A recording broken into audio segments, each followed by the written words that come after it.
Israel ने भारत को कई मिसाइलें भेजी हैं। इजराइल की ये मिसाइलें बेहद ही खतरनाक हैं। दुनिया के करीब 38 देश इजराइल की इन मिसाइलों का इस्तेमाल कर रहे हैं, लेकिन भारत को इन्हीं मिसाइलों का सबसे खतरनाक वेरिएंट भेजा गया है। इजराइल ने भारत को जो मिसाइलें भेजी हैं, वो दुश्मनों के टैंकों को कांच की तरह चकनाचूर कर सकती हैं। अब इन्हीं मिसाइलों का पहला कंसाइनमेंट भारत पहुंच चुका है। इजराइल ने भारत को स्पाइक एंटी टैंक गाइडेड मिसाइलें भेजी हैं। भारत को स्पाइक NLOS वेरिएंट भेजा गया है। NLOS यानी non line of site missile. आम बोलचाल की भाषा में कहें तो फायर होने के बाद non line of site missile कई बार रास्ता बदल सकती है।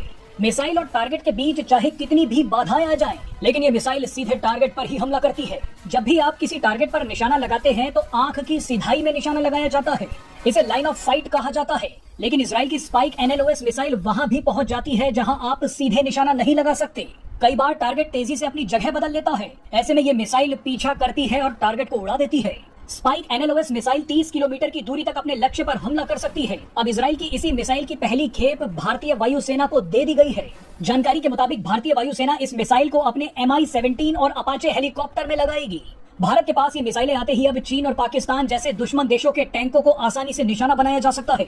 बताया जाता है कि दुनिया की कई बड़ी जंगों में जिन देशों के पास इजराइल की ये मिसाइलें थी, उन देशों को जंग में टैक्टिकल एडवांटेज मिला। बहरहाल बताया जा रहा है कि भारत ने फिलहाल स्पाइक NLOS मिसाइलों की सीमित संख्या ही ऑर्डर की है। भविष्य में मेक इन इंडिया के तहत इन मिसाइलों को बड़ी संख्या में लेने पर विचार किया जाएगा। मेक इन इंडिया के तहत ये इजरायली मिसाइलें भारत में बनाई जा सकती हैं और इनकी टेक्नोलॉजी ट्रांसफर पर भी विचार हो सकता है। शुरुआत में भारत इजराइल की ये मिसाइलें नहीं खरीद रहा था, क्योंकि भारत खुद ही खतरनाक एंटी टैंक गाइडेड मिसाइलें बनाने में लगा हुआ है।